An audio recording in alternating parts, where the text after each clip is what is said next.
Side heading है पहला 3 marker जैविक उर्वरक। इनको अच्छे से पढ़ना, ये जनरली पढ़े नहीं होंगे, या पढ़ा होगा भी तो थोड़ा और अच्छे तरीके से इसको कवर करना।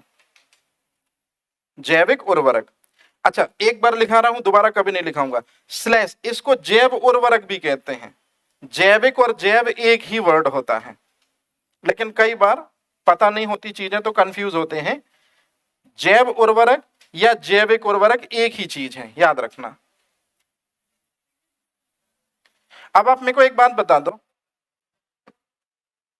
जैव उर्वरक जो है, अगर इसका मतलब हमको जानना है तो पहले इस शब्द को देख लेते हैं। जैव का मतलब होता है सजीव। जब भी लाइफ में आप ये वर्ड सुनो जैव या जैविक, इसका सीधा सीधा मतलब क्या होता है? सजीव। और उर्वरक का मतलब होता है जो भूमि की उर्वरक क्षमता, या उसी को कहते हैं फर्टिलिटी, ये चीज करे।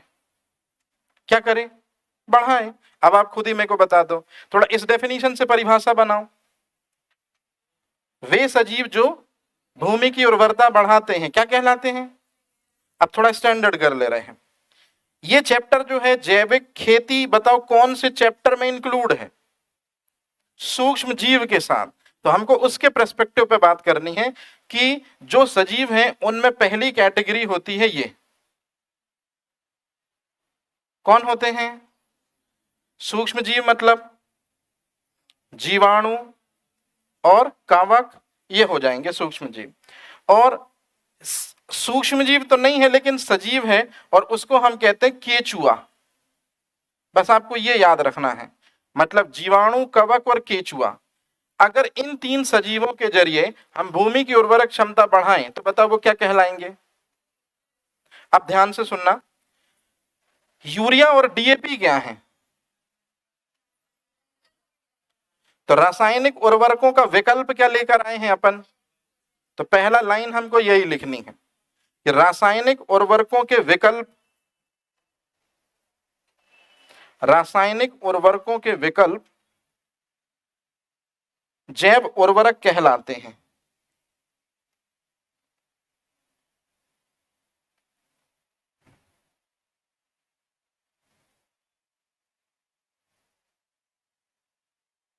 अब मैं थोड़ा स्टैंडर्ड लिखा दे रहा हूं तो आपको कभी कोई कंफ्यूजन होगी ही नहीं। हाँ, रासायनिक उर्वरक मतलब, जल्दी से बता दो, रासायनिक उर्वरक कौन है? इसका विकल्प है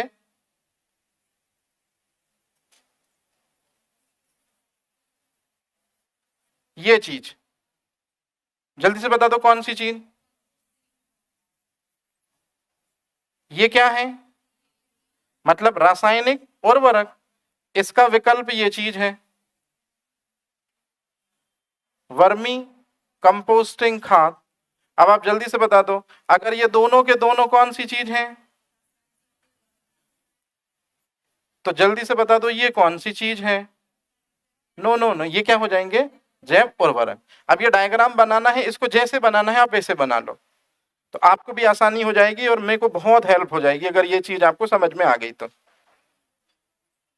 बिल्कुल है, di ammonium phosphate, di ammonium phosphate super phosphate की कैटेगरी में आता है, जानवरों की हड्डियों से तैयार होता है, बोन एस कहते हैं इसको। चल आगे चले, तो एक बार फिर से बता दो, रासायनिक उर्वरक यूरिया के विकल्प के रूप में हम क्या यूज करेंगे? Composting manure. और डीएपी के सब्स्टिट्यूट के रूप में क्या यूज करेंगे? Vermi compost. तो अगर ये चीज समझ में आ गई तो आधी तो जंग वैसे ही जीत गए। बाबर हमेशा कहता था क्या कि मैं किसी भी युद्ध को 6 महीने में निपटा लेता हूं और अगले 6 महीने में उस अगले युद्ध की प्रिपरेशन करता हूं। बाबर की जीत का ये बहुत इंपॉर्टेंट पॉइंट है जो एस्पिरेंट को बहुत अच्छे से पता होना चाहिए। रिसर्च बहुत तगड़ी होनी चाहिए। अच्छा, इंग्लिश मीडियम के नहीं हो आप, नहीं तो मैं बताता, ये बायजूस की डेफिनेशन है और ये मेरी डेफिनेशन। लिखना परिभाषा, किसकी परिभाषा? ठीक है, और वो एक लाइन लिखी तो थी अभी ऊपर, ये रासायनिक उर्वरकों के विकल्प के रूप में जो यूज किया जाता है, वो परिभाषा नहीं है, वो इंट्रोडक्शन मान सकते, परिभाषा ये है। लिखना, जब सजीवों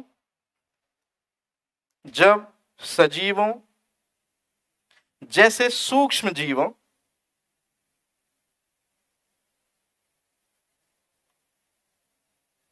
ब्रैकेट में जीवाणु एवं कवक, ये दो सूक्ष्म जीव हैं, एवं कोष्टक बंद करने के बाद, कवक के बाद कोष्टक बंद, एवं एनिलिडा संघ के प्राणी, एनिलिडा संघ के प्राणी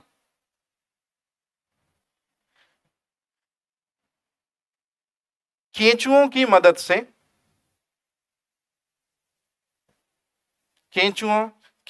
मदद से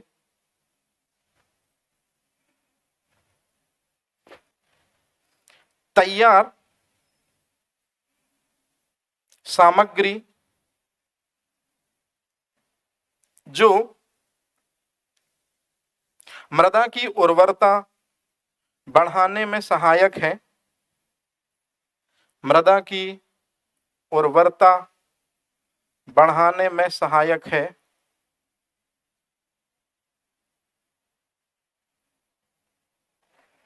जल्दी से बताओ क्या कहलाती है? जैव उर्वरक कहलाते हैं।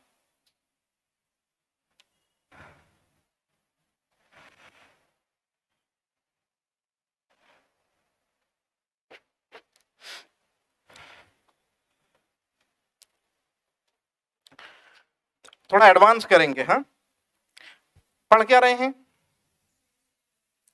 तो जैव उर्वरक, अब इसमें पहली क्लास लिखेंगे, मतलब इसमें पहला पॉइंट लिखेंगे, लिखना, जीवाणुओं का उपयोग जैव उर्वरक के रूप में, जीवाणुओं का उपयोग जैव उर्वरक के रूप में, कोई जरूरी कॉल हो तो कर लो अटेंड, जीवाणुओं का उपयोग जैव उर्वरक के रूप में।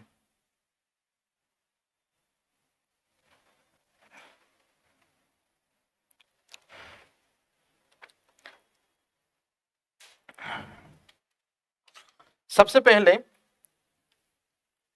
सामने देखो स्क्रीन में क्या दिख रहा है, ये क्या दिख रहा है? बताओ, राइजोबियम कहां पाए जाते हैं? किन की जड़ों में? येलो रिवोल्यूशन प्रमोट करने वाले प्लांट्स की जो रूट होती हैं, जड़ें होती हैं, उन जड़ों में ये गठानुमा संरचनाएं जो आप देख रहे हो, कभी आप अगर इन गठानुमा संरचनाओं को ब्रेक करो और इलेक्ट्रॉन माइक्रोस्कोप से देखो तो आपको लाखों करोड़ों इसमें क्या दिखेंगे?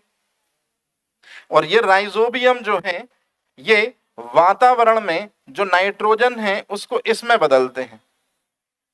किसमें बदलते हैं? तो जल्दी से बताओ, ये कौन सी चीज हो गए? मान लो राइजोबियम जीवाणु वातावरण की नाइट्रोजन को किस में बदलेंगे? ये नाइट्रेट, और नाइट्रेट को फिर अपने पास रखेंगे कि बिखरा देंगे? तो जितने भी ये जीवाणु हैं सब यहाँ नाइट्रेट को बिखरा देंगे। तो ये जो मैं बना रहा हूं ये नाइट्रेट बिखर गई। अब जल्दी से बताओ, पौधे की जड़ें प्रकाश संश्लेषण प्रक्रिया में पानी अवशोषित करती हैं ना, तो वो किसको भी अवशोषित करेंगी, और इस तरह से नाइट्रेट पौधे के अंदर पहुंच जाएगा।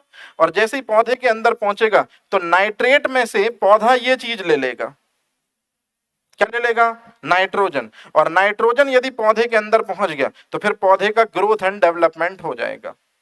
ये है कहानी। आपसे एमपीपीएससी क्वेश्चन पूछती है, पौधों के लिए पोषक तत्व कौन सा पदार्थ है जो उनके वृद्धि और विकास में सहायक होता है? नाइट्रेट। तो आप पहले नंबर पे लिखो राइजोबियम जीवाणु, राइजोबियम जीवाणु।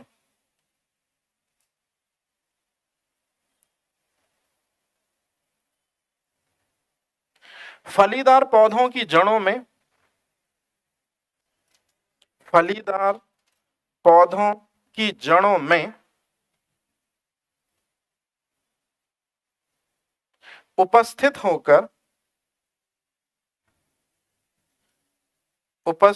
होकर नाइट्रोजन स्थिरीकरण का कार्य करते हैं। नाइट्रोजन स्थिरीकरण का कार्य करते हैं।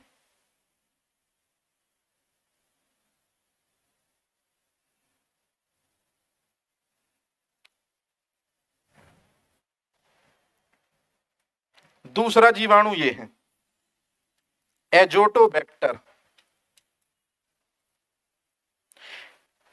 ये आपसे क्वेश्चन पूछे जाएंगे, जैव उर्वरक के 3 उदाहरण लिखिए। तो बताओ जैव उर्वरक का पहला उदाहरण क्या हो गया, दूसरा उदाहरण, ठीक। अब ध्यान से सुनना, बताओ राइजोबियम कहां पाया जाता है और कौन सा काम करता है? काम कौन सा करता है? नाइट्रोजन स्थिरीकरण, मतलब कौन सी चीज बनाता है? बस फर्क कितना है, एजोटोबैक्टर इन 3 में पाया जाता है, इन 3 की जड़ों में, गेहूं, जौ और मक्का। लिखना डैश करके, गेहूं, जौ एवं मक्का की जड़ों में एजोटोबैक्टर जीवाणु, एजोटोबैक्टर जीवाणु नाइट्रोजन स्थिरीकरण का कार्य करता है।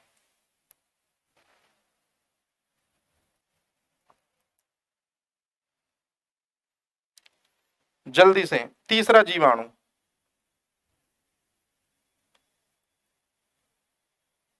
बताओ तीसरा जीवाणु कौन सा है? बैसिलस। आप में से कितनों को गार्डनिंग करने का शौक है? और गार्डनिंग करते हो तो आपके पौधे इसलिए नहीं पनपते हैं क्योंकि पहली तो आप जो मिट्टी डालते हो, और जनरली मिट्टी में जनरली आप पौधे कौन से उगाना चाहते हो पहले ये तो बताओ, गेहूं, चावल की पुष्प वाले? तो पुष्प वाले पौधों के लिए चाहिए पोरस मिट्टी, और पोरस मिट्टी के साथ साथ उनको चाहिए फर्टिलाइजर भी। तो उनको फर्टिलाइजर में यूरिया नहीं चाहिए, गलती यही करते, क्योंकि यूरिया क्या रिलीज करता है मृदा में? चाहिए है आपको, जब भी आप घरों में गार्डनिंग करें तो आपको चाहिए होगी ये चीज, क्योंकि डीएपी ये चीज देती है। कौन सी चीज देती? और फॉस्फेट में ये चीज मुद्दे की चीज होती है जिसको कहते हैं फास्फोरस। तो इसीलिए बागवानी में जिसका सबसे ज्यादा यूज किया जाता है वो डीएपी है। लेकिन अब बताओ हमको डीएपी यूज नहीं करना है क्योंकि वो रासायनिक उर्वरक है, तो हम कौन सा सजीव को यूज कर सकते हैं? तो हम बैसिलस का एक डब्बा ले आए, इसको जब हम इधर से खोलेंगे तो फिर ये हमको जो मिल जाएगा ये हो गया छोटे छोटे से ग्रेन्यूल्स। इन ग्रेन्यूल्स को जैसे हम पानी में भिगोएंगे तो लाखों और करोड़ों ये बैक्टीरिया आ जाएंगे, और फिर उस घोल को हम किस में डाल दें? कौन से पौधों में? उसको कहते हैं बागवानी। तो फिर निश्चित रूप में बागवानी में डालेंगे तो जल्दी से बताओ ये कौन सी चीज अवेलेबल करा देंगे? ये है राम कहानी। स्टेटमेंट लिखना, बागवानी में फास्फोरस, बागवानी में फास्फोरस के उत्पादन हेतु प्रयोग।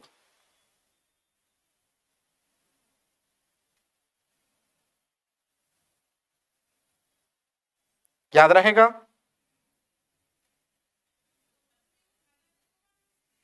वो तो बहुत सारे होंगे, उसमें से एक कॉमन सुंडी चलता। अब वो नहीं बता सकता कीड़ा कौन सा है, लेकिन उसके ऊपर दाग पड़ता है तो फंगल इन्फेक्शन है, अगर कीड़ा खाता है तो ऑर्थोपोड्स में आएगा वो।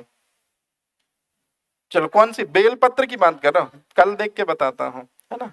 हाँ, अब जो ये रहने दो। हाँ, अब दूसरी हेडिंग लिखना, 2 मिनट रुक जाना। अभी क्या लिखा है? जीवाणुओं का उपयोग जैव उर्वरक के रूप में, ऐसा कुछ लिखा, जीवाणुओं का उपयोग जैव उर्वरक के रूप में। अरे हाँ या ना? अब एक और लिखो, इसी के जैसा लिखो, कवक का उपयोग जैव उर्वरक के रूप में। याद रखना ये जैव उर्वरकों में ही ये आता है ये सब। पहले कौन कौन से जीवाणु हैं, अब हम लिखेंगे कवक। और कवकों में ये सामने जो दिख रही है आपको, माइकोराइजा। हेडिंग डालना, अगर वो स्टेटमेंट लिख दिया होगा माइकोराइजा, साइड हेडिंग। ये मेंस में आया हुआ क्वेश्चन है, इसको थोड़ी समझ लो 2 मिनट के लिए। मेरे को एक बात बताओ, राइजोबियम किस में पाया जाता है? थोड़ा दिमाग लगाओ। ठीक है, राइजोबियम है कौन? जीवाणु। किसकी जड़ों में पाया जाता है? ठीक। अब आप चूंकि पढ़ चुके हो वो चैप्टर जिसमें पेड़ पौधे होते हैं, जल्दी बताओ, ये एक पौधा है जिसके पास जड़ है, तना है, फूल है, पत्ती है, फल है, इसको सुविकसित पौधा कहेंगे। इसके लिए बायोलॉजी का कौन सा स्टैंडर्ड टर्म चलता है? सुविकसित पादप के लिए कौन सा स्टैंडर्ड वर्ड चलता है? आवृत बीजी की अनावृत बीजी? आवृत बीजी। और आवृत बीजी को इंग्लिश में क्या कहते हैं? तो आवृत बीजी पौधा मतलब सुविकसित पौधा जिसके पास में सारे अंग हो। तो सारे अंग हो तो क्या भी होगी?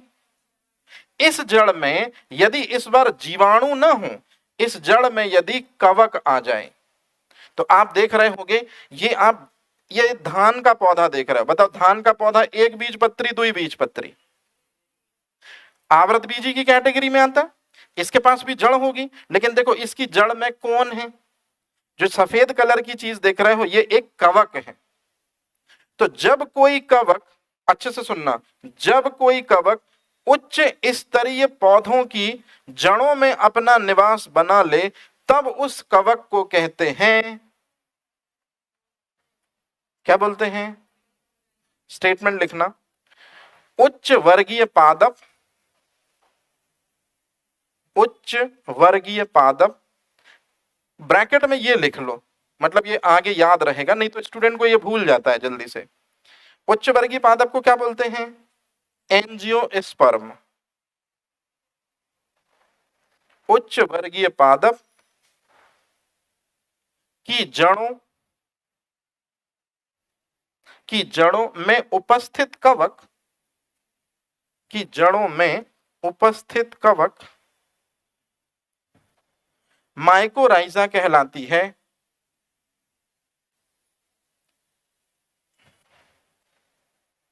जिसका उपयोग डीएपी के विकल्प के रूप में किया जा सकता है।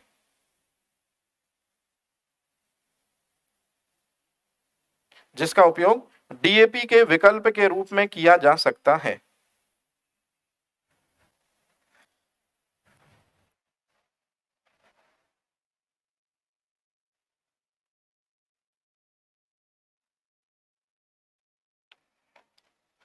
हेडिंग क्या डाली है? कवक का उपयोग। तो इसमें पहला नंबर क्या हो गया? माइकोराइजा कवक। अब दूसरा नंबर लिखना, यीस्ट। यीस्ट या खमीर का ऐसा लिखना सीधे सीधे, यीस्ट ब्रैकेट में खमीर कवक, ये चीज जल्दी से बता दो, यीस्ट किस में आएगा, जीवाणु में कि कवक में? अब इसको अच्छे से समझ लेना। इसी के नीचे आप साफ साफ लिख लो कंपोस्टिंग खाद।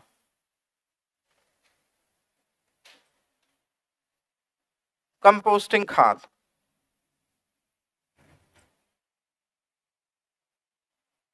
क्या होती? कंपोस्टिंग खाद। अब इससे पहले आप कुछ बोलो, मैं जो लिखा रहा हूं, मतलब यहां जो डायग्राम बनाऊंगा इसको आप बनाओगे, लेकिन नोट करके। पहले आपको ये बताना था, मेरे को दिमाग से स्किप हो गया, तो पहले अपन इसको बनाते हैं। मेरे को एक बात बता दो जल्दी से, आराम से, कि ये कौन सी चीज कहलाती है? ये क्या चीज है? बताओ, रासायनिक उर्वरक यूरिया है कि नहीं है? इसको हमने ज्यादा यूज किया तो इससे दिक्कत क्या हुई है, जिस वजह से हम अब कंपोस्टिंग यूज करने लगे? मिट्टी की फर्टिलिटी, बस। इसके अलावा ऊपर नीचे कुछ नहीं पता। ठीक है, मुझे मालूम है। अब जो आप बोल रहे हो वो प्रीवियस नॉलेज से बोल रहे हैं, तो अब सुन लो, इंपॉर्टेंट है ये आपके लिए। यूरिया जो है, इसको किसान ने कहां डाला? बताओ, यूरिया क्या रिलीज करता है?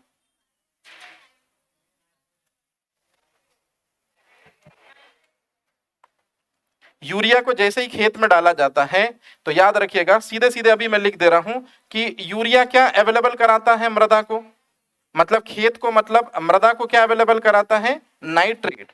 अच्छा जल्दी से बता दो, ये नाइट्रेट जो है ये किसका पोषक पदार्थ है, मतलब किसके लिए बहुत महत्वपूर्ण है, पौधों का पोषक पदार्थ। जल्दी से बताओ क्या कहलाता है, ये प्रीलिम्स का क्वेश्चन है।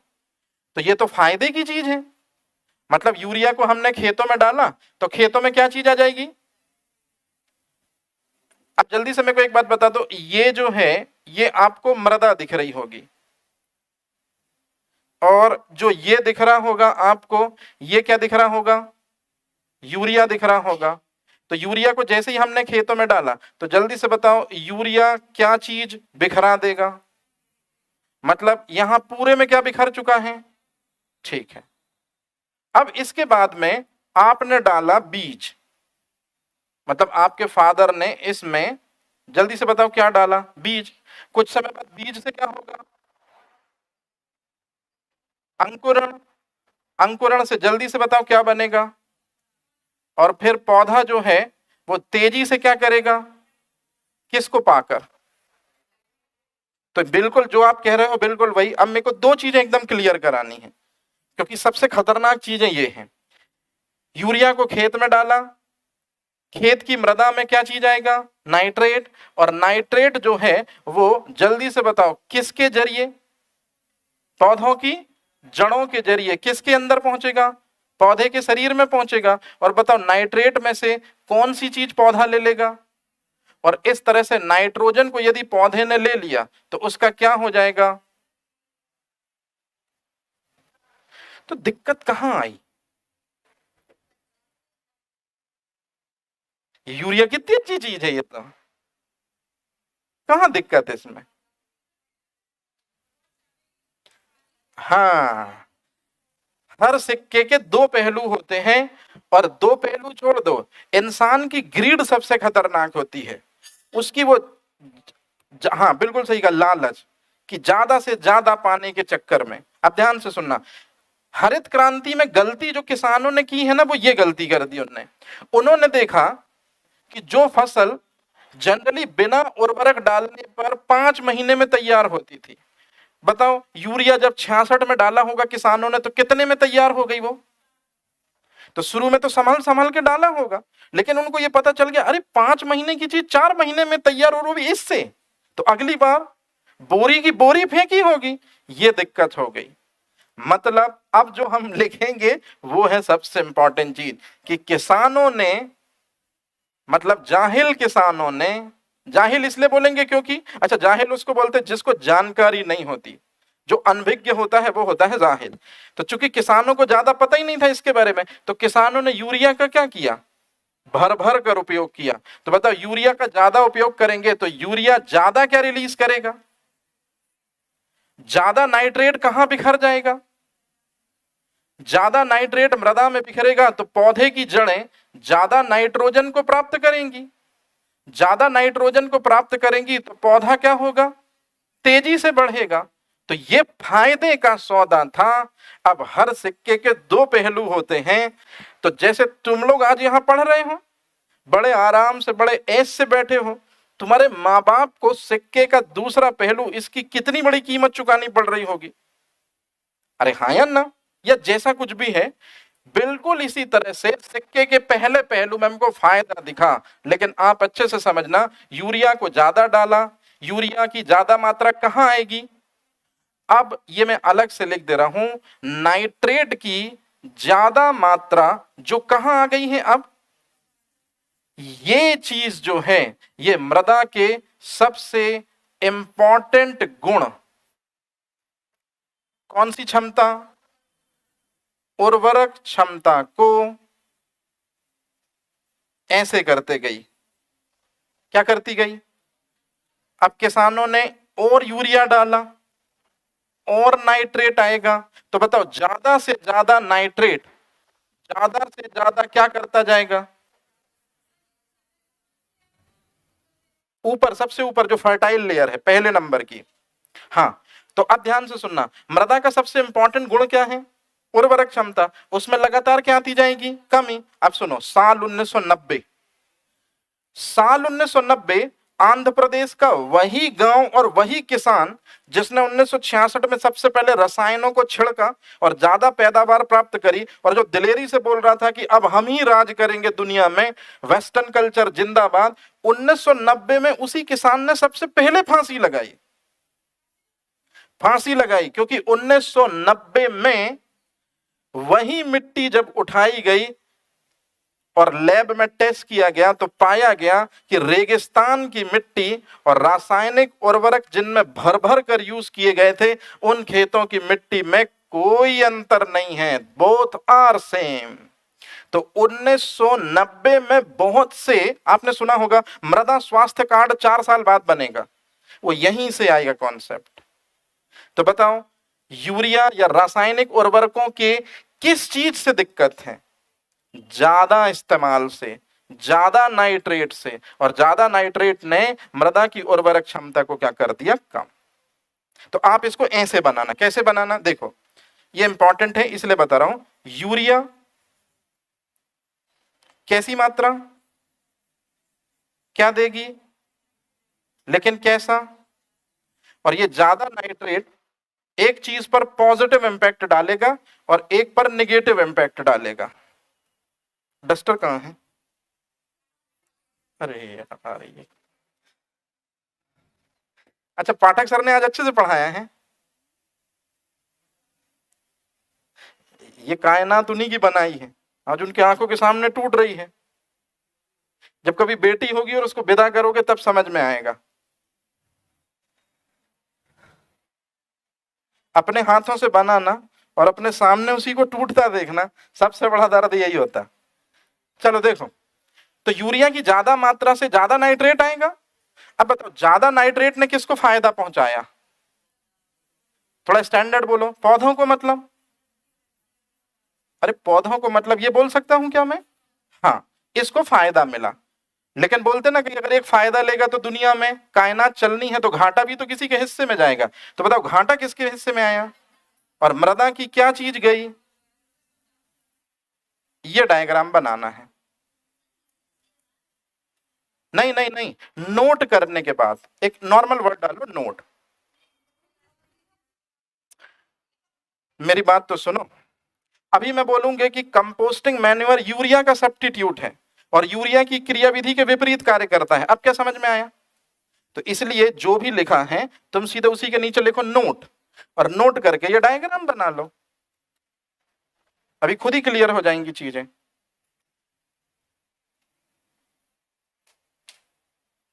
तुम लोग KG1 KG2 वाले होगी। आ अनार के बाद आ आम आना ही आना चाहिए। ई इमली आ गया तो वो भन भन आ जाते हैं फिर, है ना।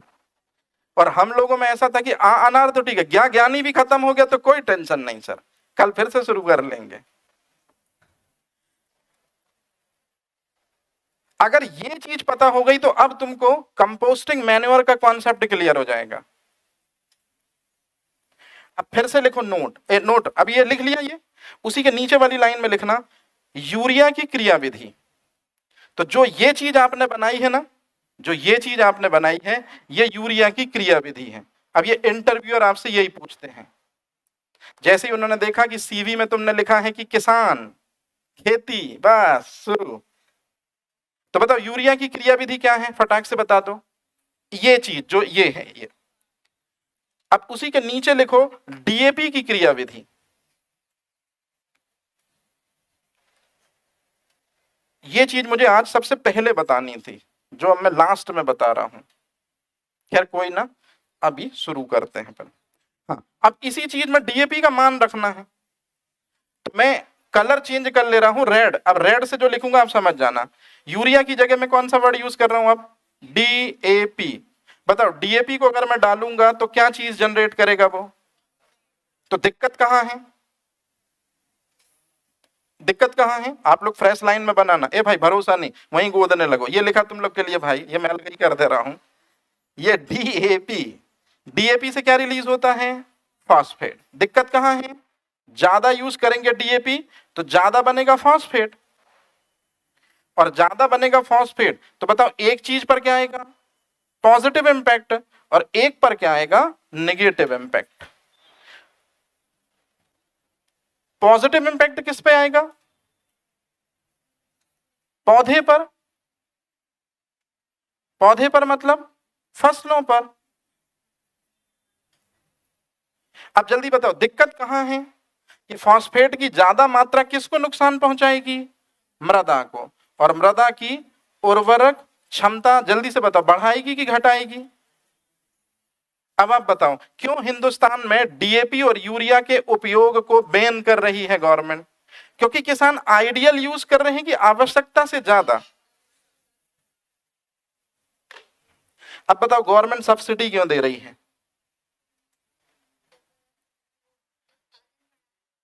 गवर्नमेंट सब्सिडी दे रही है तो वो ये भी बोल रही है कि उपयोग ज्यादा करोगे कि कम करोगे, कम, समझाइश भी दे रही है।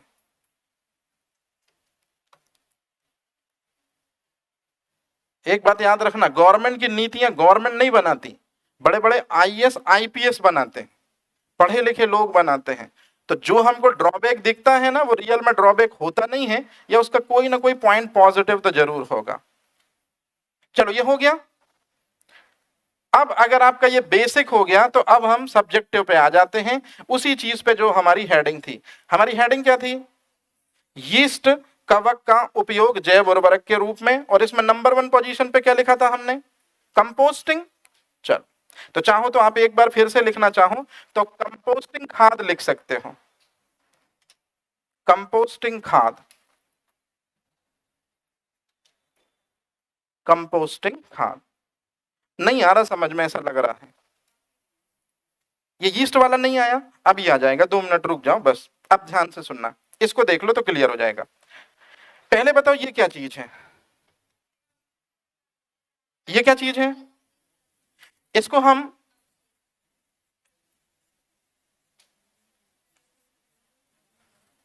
ये बोल सकते, अब सही है।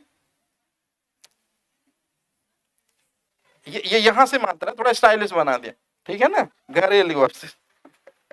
हाँ तो घरेलू अपशिष्ट में क्या आ जाएंगी, जल्दी से बता दो। अब आप लिख देते हो, बाप लेके आया 180 रुपए किलो फल, मतलब सेब, और सब्जियां भी लेके आया 120 रुपए किलो टमाटर। तो भाई फल और सब्जियां ही फेंक दोगे कि छिलके, हाँ ये लिखना है कि छिलके। ये अब सही हुआ। हाँ अब जल्दी से बताओ ये क्या चीज है, ये क्या चीज है। तो इनको डाल दें क्या कंपोस्टिंग बनाने के लिए, कि इनको पहले क्या करना होगा, मतलब अगर बिल्ली मरी हुई पड़ी है, कुत्ता मरा हुआ पड़ा है, इसका मतलब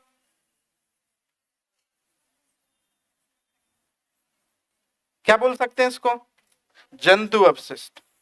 तो अब आप मेरे को बताओ ये चीज जो है, ये चीज क्या इसको इसके अलावा ये बोला जा सकता है, अरे हाँ या ना, ठीक है। अब ध्यान से सुनना, आप में से ज्यादातर लोग या जो लोग किसान होंगे वो ये सब करते होंगे। तो किसान खेत में गया तो उसने देखा कि कोई पौधे बहुत सारे उगे पड़े हैं, तो उसने उनको काटा और सीधे सीधे गट्ठा बना के घर ले आया। तो क्या वो पौधे जिनको काट के घर लाया गया है और उनसे कंपोस्टिंग बनाई जाएगी, उन पौधों को क्या मैं ये वर्ड यूज कर सकता हूं, ये 3 वर्ड क्लियर हो गए, अरे हाँ या ना। और इसमें सबसे इंपॉर्टेंट चीज, जब कंपोस्टिंग करते हैं तो सबसे ज्यादा जिसकी जरूरत पड़ती है वो ये है, तो इसको मैं टॉप में लिख दे रहा हूं। अब आप मुझे जल्दी से बताओ कंपोस्टिंग खाद बनाने के लिए किसकी जरूरत पड़ती है,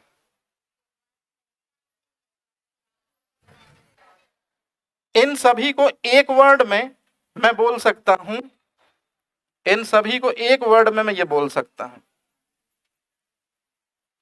क्या बोल सकता हूं। अब आपसे इंटरव्यू में पूछते हैं, बेटा जी जो कंपोस्टिंग खाद बनाते हैं उसके लिए हम अपशिष्ट कहां से लाते हैं। तो अब दिमाग लगाओ, इस क्वेश्चन में तुमको आंसर मिल जाएगा। बहुत बढ़िया, जिसने बोला घरेलू अपशिष्ट। और दूसरा, थोड़ा दिमाग लगाओ, एक और चीज बताई है। नहीं, जंतु से और आगे बढ़ो। बहुत बढ़िया, कृषि अपशिष्ट, ये चाहिए होता उनको। तो अब आप बताओ, जब हम कंपोस्टिंग बनाएंगे तो कहां कहां के अपशिष्ट को हम 100% तैयार रखेंगे? मतलब इंडिया में गोबर गैस प्लांट इसलिए असफल हुआ क्योंकि ये चीज किसान लाना नहीं चाहता अपने घर, और घरेलू अपशिष्ट फेंकना तो चाहता है लेकिन ऊर्जा नहीं उत्पादित करना चाहता उससे। तो अब आप मुझे सीधे सीधे मुद्दे की चीज बताओ, वर्मी कंपोस्टिंग खाद में हम किसका उपयोग करेंगे? कार्बनिक अपशिष्ट, जो कहां कहां से मिलेंगे? अब इनको हम लेंगे, मतलब ये सारी चीजों को हम लेंगे, और जल्दी से बताओ क्या कर रहे हैं हम? गड्ढा बनाएंगे, गांव में देखते हो गड्ढा बनाते, और उस गड्ढे में हमने ये भर दिए। अब मैं कार्बनिक अपशिष्ट वर्ड बोलूंगा तो इसका मतलब आप ये समझोगे, घरेलू अपशिष्ट और कृषि अपशिष्ट, मतलब दिमाग में ये सब चीजें चलती रहेंगी। तो बताओ, कार्बनिक अपशिष्ट को मैंने किस में डाला? गड्ढे के अंदर डाला, ऊपर से गड्ढे को क्या कर दिया? ढक दिया। तो अब आप बताओ, ये सब चीजें सड़ेंगी कि नहीं सड़ेंगी? लेकिन चूंकि गड्ढा ढक गया है तो ऑक्सीजन अंदर जाएगी कि नहीं जाएगी? तो ऑक्सीजन नहीं जाएगी, मतलब ऑक्सीजन क्या होगी? तो ऑक्सीजन अनुपस्थित होगी। तो ऑक्सीजन की अनुपस्थिति में यदि ये सब सड़ेंगे तो जल्दी से बता दो इसको कौन सी प्रक्रिया कहते हैं? और अब यदि आपको किल्विन प्रक्रिया समझ में आ गई होगी तो आपको यह भी समझ में आ गया होगा कि जब भी कोई चीज बंद कंपार्टमेंट में सड़ाई जाती है तो ऑक्सीजन वहां पहुंचती है कि नहीं पहुंचती? तो इसलिए मालिक या नेचर एक सूक्ष्म जीव वहां पैदा करा देता है। उस सूक्ष्म जीव का नाम जल्दी से बता दो क्या है? ये है कहानी। तो अब आप जल्दी से बता दो कौन सी चीज उत्पन्न हो जाएगी यहां पर? यीस्ट मतलब खमीर। और खमीर कौन है? अब थोड़ा दिमाग लगाओ और बताओ, अगर थोड़ा बहुत भी मैंने ऐसा कुछ पढ़ाया कभी। यीस्ट जो है, यही कवक अपने अंदर से निकालती है इस दुनिया का पहला एंजाइम, जिसका नाम क्या है? अब आप जल्दी से मुझे बता दो वो चीज जो मेरे को जाननी है। ये जो अपशिष्ट है, जिसको मैं कार्बनिक अपशिष्ट कह रहा हूं, आप लोग घरेलू और कृषि अपशिष्ट भी बोल सकते हो। बताओ ये अपशिष्ट किसकी हेल्प से सड़ेगा? जाइमेज को किसने बनाया है? ये है कहानी जो हेडिंग डाली तुमने। अब जल्दी से बताओ क्या बनेगी? खाद बनेगी, लेकिन दो चीजें बनेंगी। एक का अभी हमको कोई उपयोग नहीं है, पहली बनेगी बायोगैस, और दूसरी बनेगी स्लरी। स्लरी मतलब वो क्या चाशनी जैसे बच जाती नीचे तली में, और यही स्लरी और यही चाशनी कहलाती है हमारी हेडिंग। हमारी हेडिंग मतलब कंपोस्टिंग खाद, ये है। अब आप जल्दी से बता दो कंपोस्टिंग खाद, ऊपर वाली हेडिंग देख के बताना मेरे को, यूरिया का सब्स्टिट्यूट है। इसका मतलब यूरिया को जब हम खेतों में डालते हैं तो यूरिया क्या अवेलेबल कराता है? नाइट्रेट, लेकिन पैसा देकर। यूरिया 600 रुपए की बोरी मिलती है, 600 की बोरी हम लेंगे तब कहीं हम खेतों में डालेंगे तब वो नाइट्रेट देगा। अब आप बताओ यूरिया के विकल्प के रूप में हम कौन सी चीज का इस्तेमाल कर सकते हैं? कंपोस्टिंग खाद। तो कंपोस्टिंग खाद में भी क्या चीज होगी? ये है पहला स्टेटमेंट लिखना, यूरिया के विकल्प के रूप में, यूरिया के विकल्प के रूप में कंपोस्टिंग खाद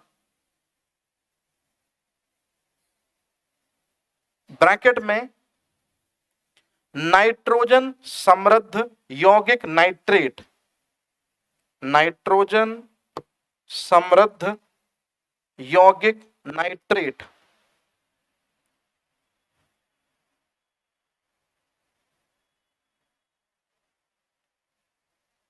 कोष्टक बंद का उपयोग किया जाता है।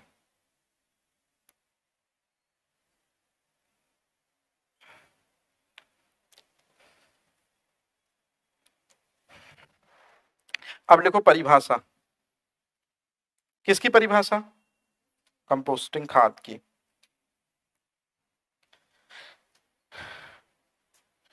पहले नंबर पे गोबर,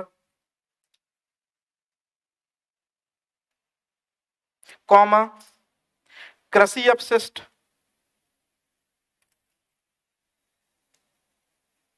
एवं एवं कृषि अपशिष्ट एवं घरेलू अपशिष्ट। इन तीनों को एक वर्ड में क्या बोलेंगे मुझे वो बता दो। ब्रैकेट में कार्बनिक अपशिष्ट।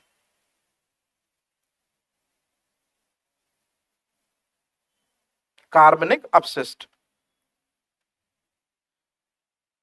ब्रैकेट क्लोज को किल्विन प्रक्रिया द्वारा सूक्ष्म जीव यीस्ट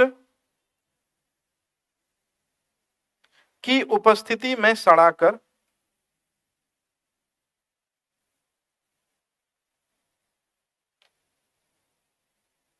तैयार की जाती है।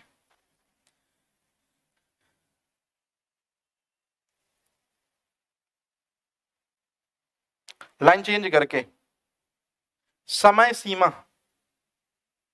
साइड हेडिंग है समय सीमा। कंपोस्टिंग खाद को बनाने में कितना टाइम लगता है? सामने देखो, आंसर खुद लिखना है।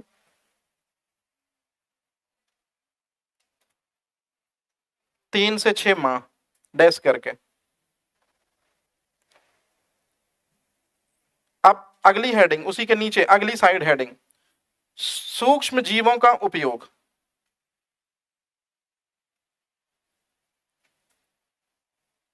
अब बताओ, कंपोस्टिंग खाद को बनाने में कौन सा सूक्ष्म जीव लगता है? पक्का? लेकिन ध्यान से सुनना, यूपीएससी का क्वेश्चन है ये। मैं खुद दंग रह गया और मुझे भी एक नई चीज पता चली। गोबर गैस खाद को बनाने में या बायोगैस खाद को बनाने में या कंपोस्टिंग खाद को बनाने में कवक के रूप में नो डाउट यीस्ट का उपयोग तो होता है, लेकिन अब जो मैं बात बोल रहा हूं उसको अच्छे से समझना। कभी अगर ऐसा देखा हो कहीं पर माहौल की जहां कंपोस्टिंग खाद बनती है, अच्छा 2 मिनट सुनो, कभी गोबर उठाए हैं कभी लाइफ में? अच्छा, गोबर के अंदर कभी हाथ दिया है? अरे यार गजब कर दिया तुम लोगों ने, बहुत खतरनाक चीज बता रहा हूं। कभी गाय गोबर करे और उसके अंदर अपना हाथ दे देना। अरे गोबर की बात कर रहा हूं भाई, तुम लोग कहां की तरफ ले जा रहे हो? मैं गोबर की बात कर रहा हूं। जय गौ माता। बीजेपी वाले लोग अब भी सुन लेंगे तो हालत खराब कर दे तुम्हारी। गाय से इतनी घृणा, कुछ लोग तो पी रहे हैं, खा रहे हैं उसको, है? हाँ, ध्यान से सुनना। तो गोबर अगर कहीं मिले तुमको ताजा ताजा, उसके अंदर अपनी उंगलियां डालना। उंगलियों में गर्माहट लगेगी ना भाई, उसी गर्माहट, उसी ऊष्मी ऊर्जा का प्रयोग तो बायोगैस बनाने में करते हैं। इतना बेसिक पूछते हैं इंटरव्यू में कि गोबर गैस में गोबर कहां होती है, तो आपको कहना है सर आपने कभी गोबर लिया है क्या, उसके अंदर हाथ डाला है क्या? अगर हाथ डाला होगा तो समझ में आ जाएगा कि ऊर्जा कहां है। कहानी क्लियर है? अब सुनो मुद्दे की चीज। तो मैं तुमको ये बता रहा था कि अपन ने कंपार्टमेंट लिया, उसमें ये चीजें भर दी कार्बनिक अपशिष्ट, अब वो सड़ेंगी ना, तो बताओ कौन सी चीज अंदर नहीं जा रही है? ऑक्सीजन अंदर नहीं जा रही। तो अब सुनो राम कहानी, बहुत खतरनाक चीज।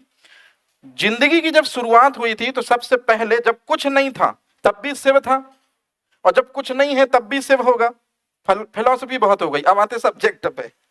जब शिव था उसके बाद जो सबसे पहले आया है वो थे आर्की बैक्टीरिया, मतलब मैथेनोजन।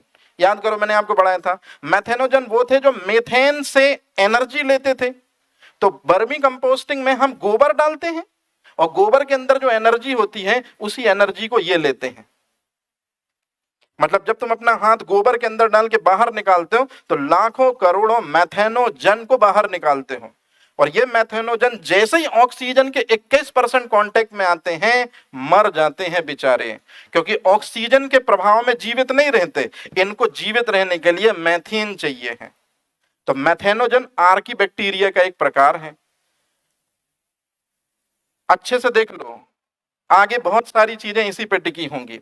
अगर कभी गोबर गैस जहां बनती है, उस जहां वो कंपार्टमेंट होगा उसी के अंदर कभी हाथ डाल के देखना, हाथ जल जाएगा तुम्हारा, क्योंकि उधर का टेम्परेचर होगा इतना, और इतना टेम्परेचर पैदा करेगा ये आर्की बैक्टीरिया, नाम है थर्मोफिलस। मतलब थर्मोफिलस के कारण ही, मैथेनोजेंस के कारण ही, मतलब ये दो आर्की बैक्टीरिया मतलब जीवाणुओं के कारण और एक कवक के कारण बनती है कौन सी चीज? कौन सी चीज? तो अभी क्या लिखी तुमने हेडिंग? तो पहले लिखो जीवाणु, साइड हेडिंग पहला नंबर डाल के जीवाणु, और खुद लिखो कौन कौन से जीवाणु का उपयोग होता है कंपोस्टिंग बनाने में। मैथेनोजन, ऐसे लिखेंगे मैथेनोजन प्लस थर्मोफिलस।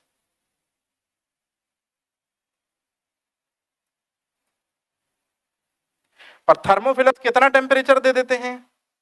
45 से 60 डिग्री।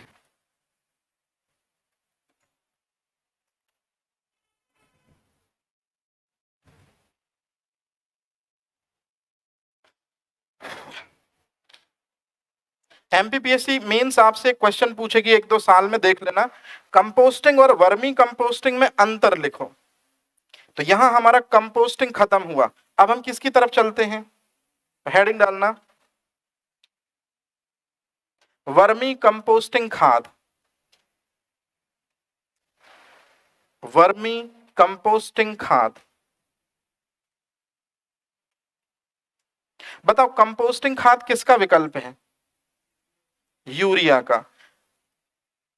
डीएपी का विकल्प है जो आपने हेडिंग लिखी है। तो हेडिंग डालना, मतलब इसमें नीचे वाली लाइन में लिखना रासायनिक उर्वरक डीएपी का विकल्प, रासायनिक उर्वरक डीएपी का विकल्प।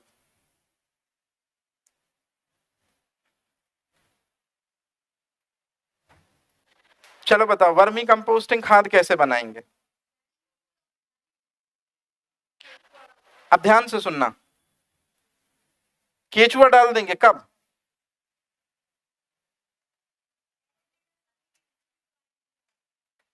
तो एनिलिडा का तो यही है ना बच्चा, ये यही तो चीज है, कब डालेंगे? अब देखो मैं बताता हूं, थोड़ी सी चीज एकदम क्लियर कर दूं, मुझे पता है तुम लोग पहुंच गए हो। साउथ इंडियन लोग, अच्छे से सुनना, नॉर्थ इंडिया की तुलना में साउथ इंडियन लोग कभी भी अपने बाप और मां को घर से बाहर क्यों नहीं निकालते? क्योंकि वहां गौतमी पुत्र सतकर्णी वाला रिवाज है कि नाम से पहले अपने बाप का नाम और मां का नाम रखते हैं, जिससे उनको हमेशा जिंदगी के स्टार्टिंग से लेकर लाइफ तक ये कंफर्म रहता है, कोई लेसन कंफर्म हो चाहे ना हो, कि भाई उगे इनसे हैं तो हर के साथ गद्दारी जायज है, लेकिन इनके साथ गद्दारी जायज नहीं है। सेम यहां भी यही कॉन्सेप्ट है।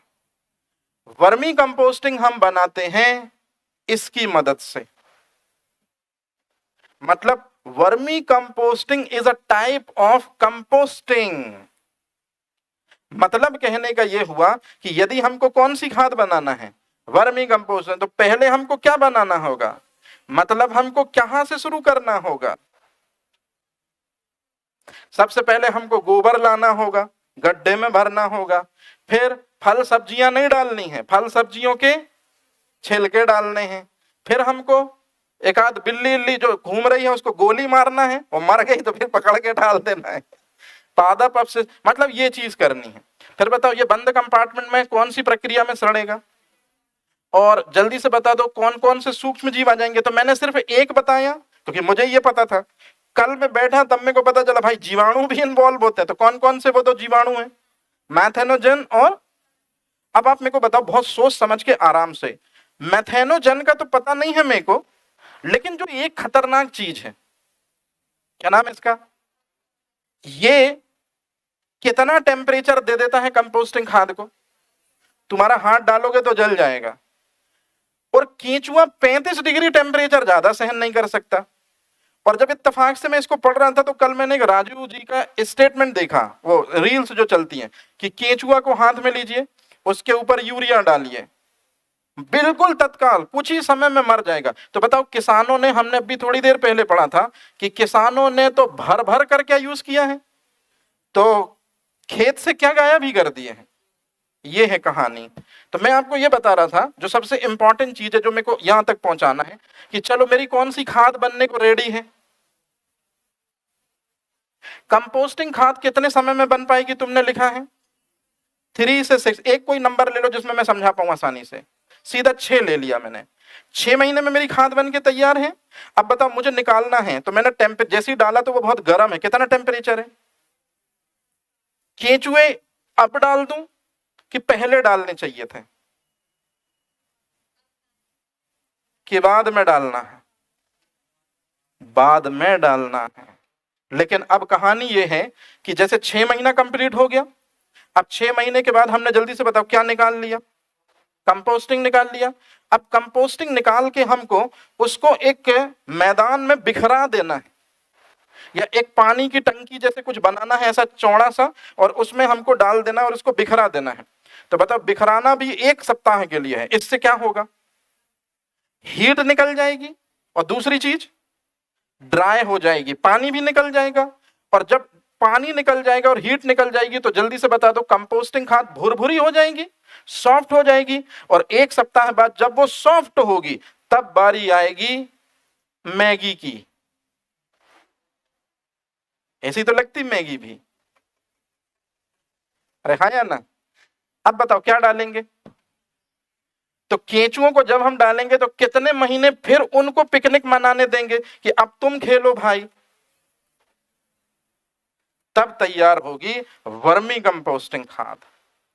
अब आप जल्दी से मुझे कंपोस्टिंग और वर्मी कंपोस्टिंग में अंतर बता दो। कंपोस्टिंग में केंचुए यूज होते हैं, आप गलत हो गए। उसके पहले आपको बोलना चाहिए ये भी यूज होते हैं, ये भी यूज होते हैं, यीस्ट भी यूज होता है, और सबसे लास्ट में कौन यूज होते हैं? मतलब एक्टिव इंग्रेडिएंट हम बोल सकते हैं। स्टेटमेंट लिखना। परिभाषा। किसकी परिभाषा?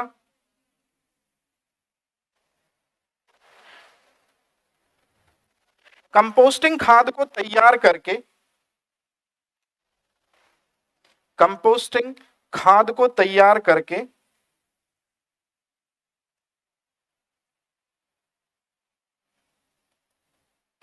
केंचुओं की विशाल मात्रा उनके ऊपर छोड़कर, केंचुओं की विशाल मात्रा उनके ऊपर छोड़कर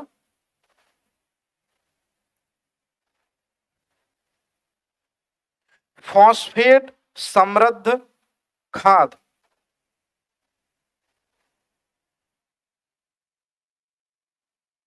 जो कि फास्फोरस का विकल्प है, तैयार की जाती है।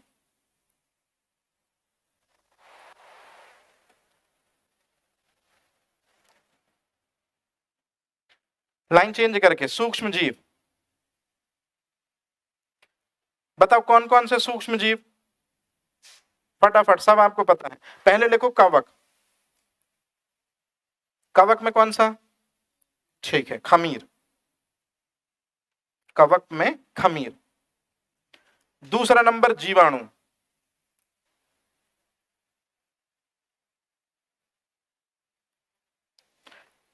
दूसरा नंबर जीवाणु। कौन कौन से जीवाणु? थर्मोफिलस और एक और क्या था? मैथेनोजन। तो ये तो वहां भी यूज होते थे ना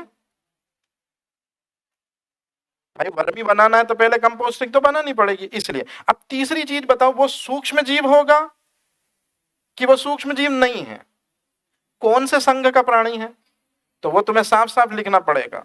एनिलिडा संघ का प्राणी केंचुआ।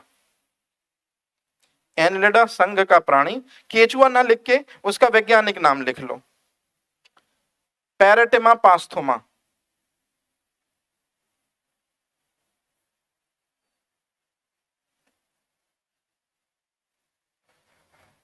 याद रखना ये 3 नंबर का क्वेश्चन है। वर्मी कंपोस्ट पिट खाद बनाने में सहायक जीव। तो कौन कौन से 3 चीजें हैं? पहला जीवाणु, दूसरा कवक, और तीसरी कौन सी चीज हो जाएगी? अब समयावधि लिख लो कि कितने समय में बन के तैयार हो पाएगी। तो इसको थोड़ा स्टैंडर्ड लिखना। समयावधि पहले डाल लो हेडिंग। कंपोस्टिंग ब्रैकेट में 6 मंथ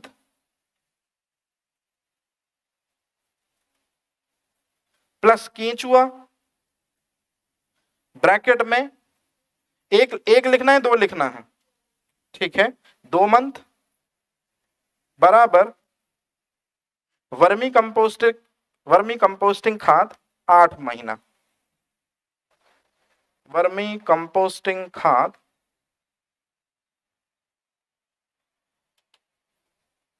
अब तुम बताओ किसान क्यों यूज नहीं करता इसको? इंतजार नहीं होता इंडियंस से। कौन 8 महीना इंतजार करेगा? सीधे डीएपी लाओ, डालो, काटो, घोलो और लगा लो।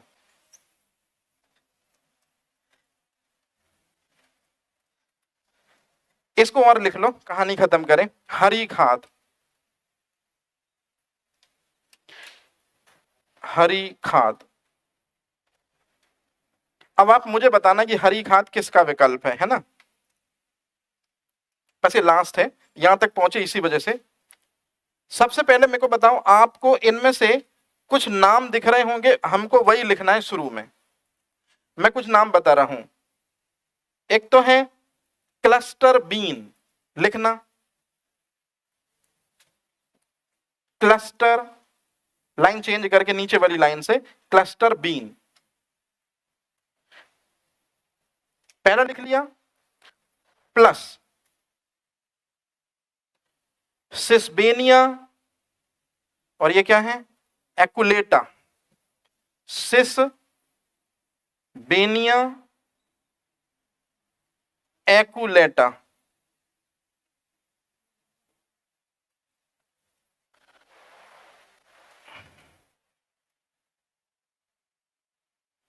और इसी से जैसी ये मिलती जुलती है सिसबेनिया रोबस्टा। ये इसका नाम देखो क्या है यार, रोस्ट्रेटा। सिसबेनिया रोस्ट्रेटा।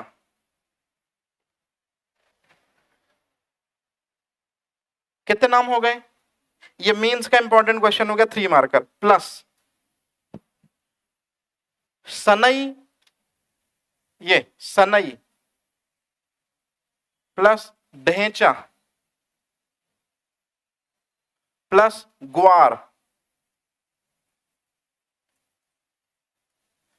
ये जनरली खेतों के बाजू से ही उगते हैं ये 3 पौधे भी। कौन कौन से जल्दी से बता दो? सनई, ढेंचा और ग्वार। और जो ये 3 लिखे तुमने, ये साइंटिफिक नेम है। अब मेरे को एक बात बता दो, ये 3 जो पौधे लिखे हैं तुमने, ये तीनों के तीनों पौधे कहलाते हैं हरी खाद पादप। तो बराबर करके लास्ट में बराबर हरी खाद पादप। अब आप मुझे बताओ, हरी खाद किससे बनाई जाती है? हरी खाद पादपों से बनाई जाती है। कोई 3 नाम मुझे बता दो हरी खाद बनाने वाले पादप। अब कैसे बनाते हैं हरी खाद को? तो बताओ, हरी खाद बनाना है तो सबसे पहले मैंने मान लो कौन सा पौधा ले लिया? सनई का पौधा ले लिया। फिर क्या करूंगा मैं? कंपोस्टिंग कराऊं कि वर्मी कंपोस्टिंग? कुछ नहीं कराना है, ये आप हो। सिलेक्शन हो गया तो अधिकारी बन जाओगे, नहीं तो खुद ही करना पड़ेगा भाई। तो मान लो ये आप हो और आप पहुंचे अपने खेत, और जब खेत आप पहुंचेगे तो इसी सीजन में जब ये पानी गिर रहा है, ये किसान निकल पड़े होंगे। किसके लिए निकल पड़े होंगे? इसको जुताई बोलते हैं, इसके लिए निकल पड़े होंगे। तो इतने समय पे जिसको तुमको देख के लग रहा है कि वहां पर ये क्या है, वहां कुछ लोग भीग रहे होंगे 600-700 किलोमीटर दूर, और कुछ लोग भीग रहे होंगे, कुछ लोग तो आनंद भी ले रहे होंगे, है ना? और साथ ही साथ में ये काम चल रहा है। तो अब जल्दी से बताओ, जुताई में क्या होता है? मिट्टी का सीना फाड़ा जाता है, चीरा जाता है। तो जब मिट्टी का सीना चीरा जाता है तो मिट्टी ऊपर आ जाएगी कि नहीं? तब 2-3 पौधों को उठाया जाएगा, और जो वो मेड़ क्या बनती है छोटी सी, वो नहीं, अरे नहीं रे, यहाँ जो भी बनता है, वो हल चलाने के बाद जो बनता है ना गैप, उसमें पौधे को दबा देते हैं और पौधे को दबाकर मिट्टी डालते चलते हैं। तो एक आदमी का यही काम है कि एक आदमी जो है पीछे खड़ा रहेगा, वो पौधे लिए रहेगा सनई के, ढेंचा के, हेम्प के, और जैसे आगे बढ़ता जाएगा हल, पीछे वो पौधों को मिट्टी में ऐसे दफनाता जाएगा। और जल्दी से बताओ, कुछ समय बाद ये जो पादप हैं ये जल्दी से सड़ते हैं, 2 से 3 दिन में ही सड़ना स्टार्ट हो जाते हैं। तो जब ये सड़ेंगे तो क्या होगा, ये सड़ेंगे तो जब ये सड़ेंगे तो इनके अंदर से निकलेगा carbon, hydrogen, oxygen, nitrogen, sulphur, phosphorus. तो जो जो सूक्ष्म पोषक तत्व या जो जो मुख्य पोषक तत्व किसको चाहिए होंगे, मृदा को, वो इजीली मिल जाएंगे। तो ये है कहानी।